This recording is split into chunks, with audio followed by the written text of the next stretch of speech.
Hey, I'm DC and I like nice things, but I don't always want to pay full price. Our apartment is 850 square feet and almost nothing is full price. And in this video, I'm going to show you exactly how I did it. For context, we moved about 5 months ago from a much bigger apartment to a much smaller apartment. We didn't have a huge budget to furnish this apartment. So we had to get creative. And what I realized throughout this whole process was that you can really have a home that you want without breaking the bank. So in today's video, I'm going to show you how I did it using Facebook Marketplace, eBay, thrift shops, and other tips and tricks. Okay, let's start with the big investments, the Samsung Frame TV. This is a TV that I have been wanting forever. We had it when we lived in Antwerp, and it was a splurge, even though we still got it refurbished. But when we moved, we had to get rid of it. Ever since then, I've been dying to get this TV back. But this TV retails between $800 to $1,000.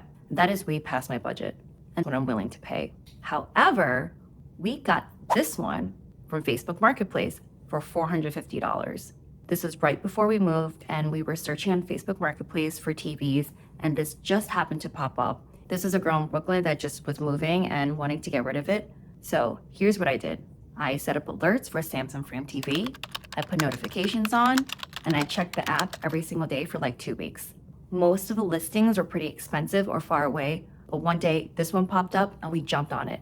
The key to Facebook Marketplace is if you see something you like, you have to message that person immediately, because if you snooze, you lose. So this one popped up, and within the hour, we had already set up a time later that day to pick it up. And here's the other tip. The Frame TV obviously came with a black frame. So we went on eBay and found a customizable bezel frame that was in a modern teak color. And I love warm colors, so this completely matched the aesthetic. This was an open box item for $55, which totally worked. So the total price was $450 plus $55, leaving us at $505.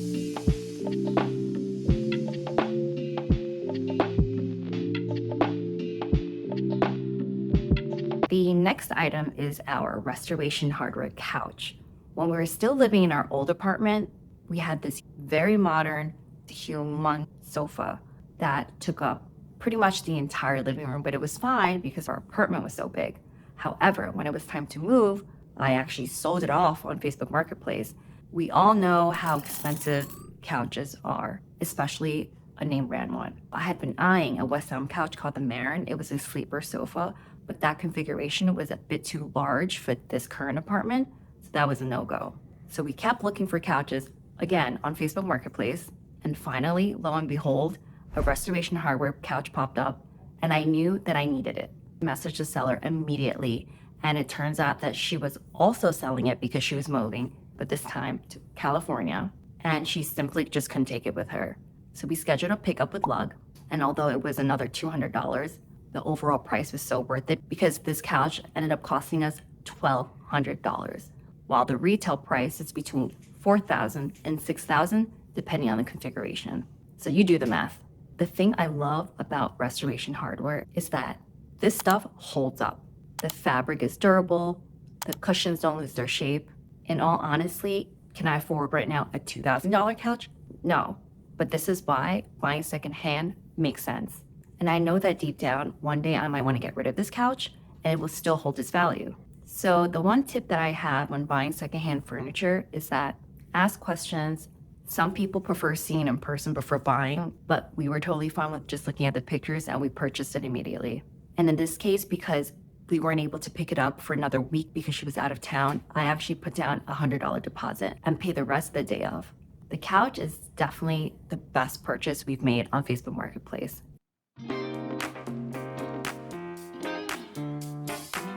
And for anyone wondering, this is the Restoration Hardware Belgian track arm 7-foot couch. The fabric is a performance linen and the color is in Weave Natural. Let's do the math here. So this couch was originally $4,000. She purchased it for $2,000 and sold it for $1,200. So that means we got 70% in savings.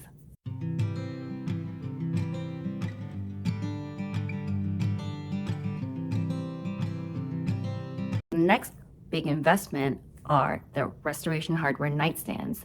Here we'd use the same strategy. We were on the hunt before we moved for nightstands. Nightstands are stupid expensive. The ones that we found are $800 each originally. That means that's $1,600 for the pair, but we got these for $299 for both.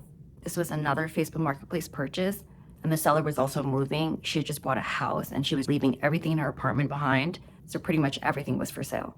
The nightstands were in decent condition. There were some watermarks and a little bit of the wood was coming off on the top, but my husband is very handy and he was able to do a little quick fix and it pretty much looks like new. At this point of our new furniture hunt, we realized that if you're just patient and you're diligently looking on Facebook Marketplace and you set your alerts and notifications on, you will find beautiful luxury furniture at a fraction of a cost. And the trick is knowing which brands hold their quality and their value. Restoration Hardware, West Elm, Crate and Barrel, Pottery Barn, CP2, just to name a few. These are all brands that people search for on the secondhand market because they know the quality is there. But it's not just about finding deals on big furniture. Some of my favorite pieces are from eBay, thrift stores, and DIY projects. And honestly, these are the pieces that make the space feel unique. So let's get into it. So here's a story about the coffee table. 2 years ago, we moved from Florida to New York, and we were on the hunt for a coffee table, another very expensive item. We were at the Crate and Barrel in Soho, and we fell in love with this beautiful coffee table. It had a green marble top and a beautiful walnut base. However, the price was like $1,200 or $1,500, something ridiculous, and that was a no-go. So we kept looking. My husband came across this very bougie furniture store in New York City. This coffee table, I swear to you, was $17,000. So that became the inspiration. We started looking on Facebook Marketplace for the perfect stone top. And luckily, someone was selling this green rectangular shaped stone about an hour and a half drive from us. And we contacted her.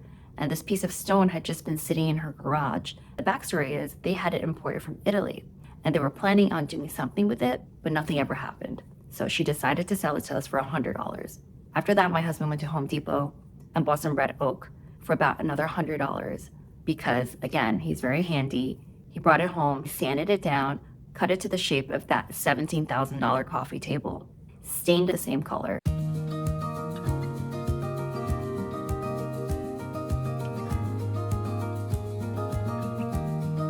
And I will be honest, this was not an easy project by any means. It took him about a week, but when it was done, it was so worth the work. To me, this piece has so much sentimental value, and it's definitely going to be a family heirloom that we pass down to our son. So let's do a comparison of the $17,000 coffee table over here and the one that we made. What do you guys think? The next way that I love curating items in our home is through thrift stores. Goodwill is obviously a big one, and I can't tell you how much I love going thrifting. It's just thrill of finding a treasure for like $2. A few months ago, I actually heard about this place here in New York called NYC Showplace, and they are an auction house, but every last weekend of the month, they have a tag sale where they mark everything down and give it a specific price. They have clothes, books, artwork, home goods, you name it. I actually walked over one weekend and checked it out. When I walked in, it was a little bit overwhelming because there were a lot of things. However, what drew me was the home goods section. And immediately I saw this blue and white splattered bowl.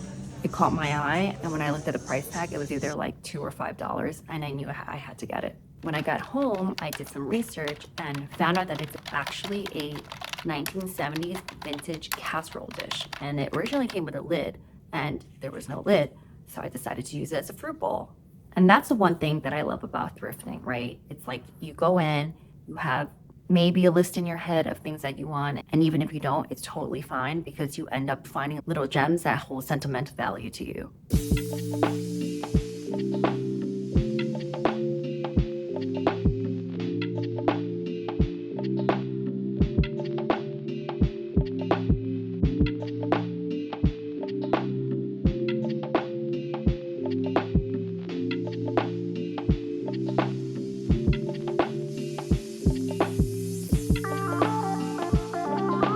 So So I'm going to show you guys some other really cool stuff I've gotten from my thrift strips, starting with this piece of artwork. This is also from New York Show Place. The thing I love about this piece is that it has a mom and her little boy, and it just reminded me of me and my son. So it's really small, and I figured that I'll get a cute little frame for it and put it somewhere. This little cutie artwork is pretty appropriate considering it is 0 degrees in New York City. I found this one at the Goodwill bins down in Florida, and I thought this was super cute. I have this leaned up on my kitchen counter. And yeah, it came with the frame, so didn't have to change anything there. Something else I found at Goodwill is different trays and bowls from a very small batch ceramics company, and it is super unique, and I just love the design. Another tray that I have found, it's from Anthropology, fun design, and we actually put bread on here when it's done, and it just sits on the counter and gives the kitchen a little bit of personality. And this is another stoneware bowl. This one is from H Home, and I love the design. For some reason, this weird splattered design just speaks to me. This has been also a fruit bowl, a bread bowl, a serving bowl, multi-use.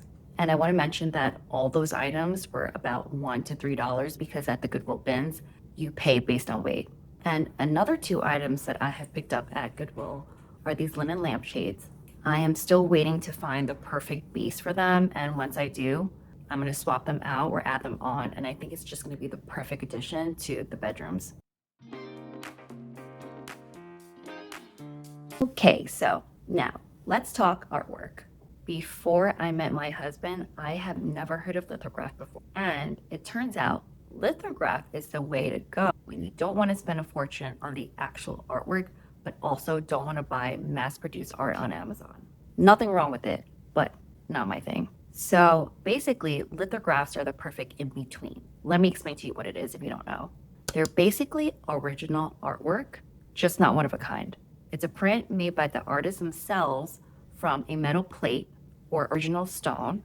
It's signed, it's numbered, and sometimes it even comes with a certificate. But because they're prints, they're much more affordable than an actual painting. Majority of the artwork that we have are lithographs. We have 2 that are from Picasso, 1 Kaminsky, 1 by a Dutch artist, and another one by a German artist. We found these on eBay, and I think it's just like a really unique way of having actual artwork from the artist himself. So this is more of my husband's forte. So what he did was go on eBay, he searched the artist's name, added the word lithograph, and filtered the price from low to high. The lithographs that we have are between $100 to $200 for the Picasso ones and $50 to $100 for the other ones. So again, super affordable and attainable. And now we have real original artwork all throughout our apartment for way less than you think. So artwork is one of those things that I feel is unique to each person. And for the future, I'm very interested in checking out Etsy, local flea markets, doing more thrifting, and perhaps even finding more lithographs. I'm actually really looking forward to putting up work because I think it adds so much personality.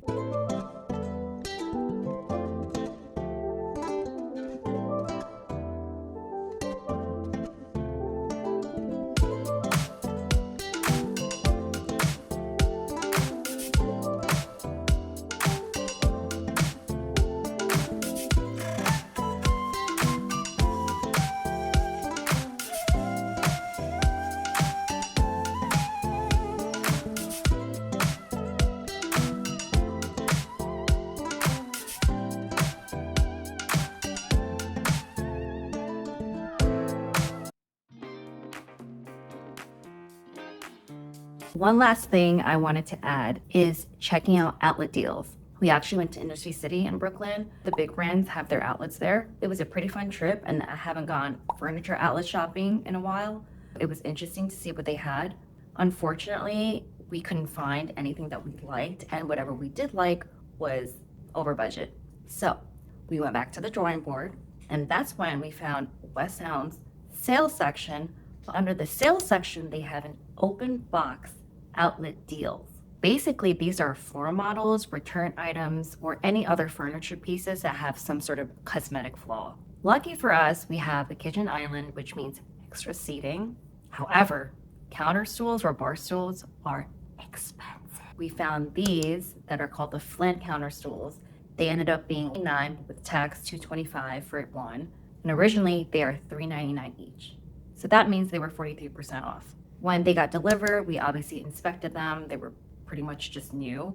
I would say that this is also a really good way to get expensive furniture for much cheaper. So what you do is you go on the website, go to the open box deals, and when you're searching, you're going to start with the category, and then you're going to filter by price, always low to high, and just see if there's anything you like. So that's how we did it. It's not really about being cheap, it's about shopping smart. And let's be honest, in this economy, it's hard to just go to the store and buy things outright. And that's why it's so important to be intentional when you're making these purchases.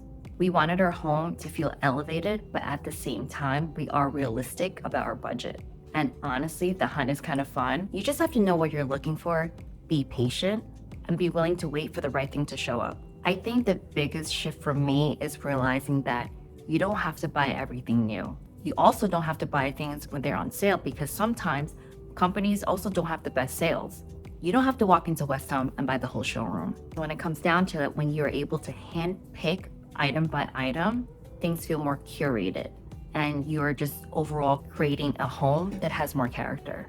So if you're furnishing a small place or just working with a tight budget, I hope this video gave you some ideas. There's so much good stuff out there if you know just where to look. And with that, thanks for being here, and I'll see you in the next one.